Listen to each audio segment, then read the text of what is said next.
person. This is for a few reasons. Number one, virtual reality hardware is just too expensive and bulky. I don't see someone strapping a friggin' screen to their face all day. Especially if you want to have an immersive experience. Number two, most VR games are gimmicky. They're often fun for an hour or two. Most games just feel like they would fit better in an arcade than on a home console. And number three, VR is primarily single player, making what should be a fun gaming experience oftentimes feel isolated.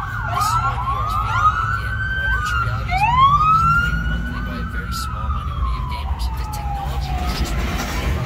It was captivating enough to bring people to the VR table and buy headsets, but it's not good enough to keep them. That being said, Sam Altman does say something interesting in his presentation. I do believe VR will be big someday.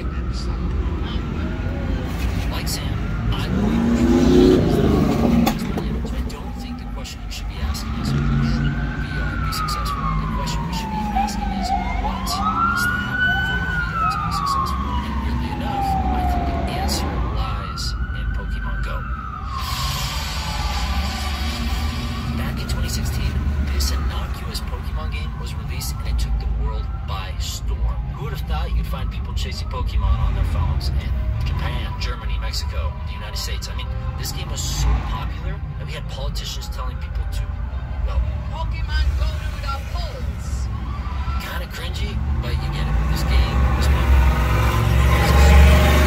Say it's because it's Pokemon. Pokemon is the most valuable brand in the world after all. But even the best-selling Pokemon game of all time has only sold 31 million copies, and Pokemon Go had 232 million players at its peak. So Pokemon Go wasn't massively popular just because of other Pokemon games, but because of something else. Something was unique about this game that made it so popular. And I believe the top comment of Pokemon Go's trailer will actually shed some light on what I'm talking about. It's so silly, but watching this trailer makes me feel so emotional even today. The summer Pokemon Go came out was the best summer of my life. Not necessarily because of the game, but because of how many people I reconnected with over it. I would get out of work and with a group of work buddies, head downtown.